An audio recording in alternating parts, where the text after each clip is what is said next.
वेतनमध्ये मोठा बदल. वेतन मर्यादा 15,000 वरून 25,000 पर्यंत. 1 कोटी कर्मचाऱ्यांसाठी मोठा फायदा. डिसेंबर किंवा जानेवारीमध्ये हा फायदा मिळण्याची शक्यता आहे. आता EPF प्लस EPS वेतन मर्यादा रुपये 15,000 वरून 25,000 करण्याचा विचार. तर 1 कोटी कर्मचाऱ्यांना याचा फायदा होणार आहे. तसेच employees provident fund organization means EPFO लवकरच एक महत्त्वपूर्ण निर्णय घेऊ शकते. EPF प्लस EPS मध्ये सामील होण्यासाठी असलेली 15,000 ची किमान वेतन मर्यादा वाढवण्याचा प्रस्ताव पुढील बैठकीत चर्चेत असणार आहे. आता प्रस्ताव काय आहे ते पाहूया. वेतन मर्यादा 25,000 प्रति महिना करण्याचा विचार आहे आणि हा निर्णय लागू झाल्यास 1 कोटीपेक्षा अधिक कर्मचाऱ्यांना थेट फायदा होऊ शकतो.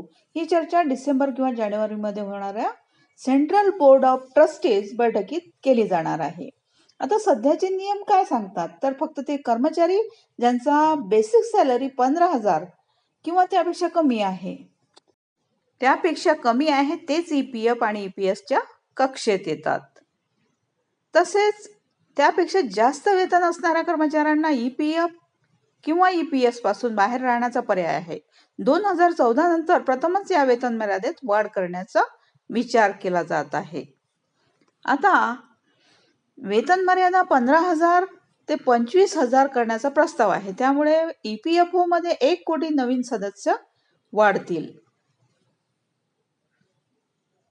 EPFO वेतन मर्यादा सुधारल्यास सामाजिक सुरक्षा जास्त व्यापक होईल.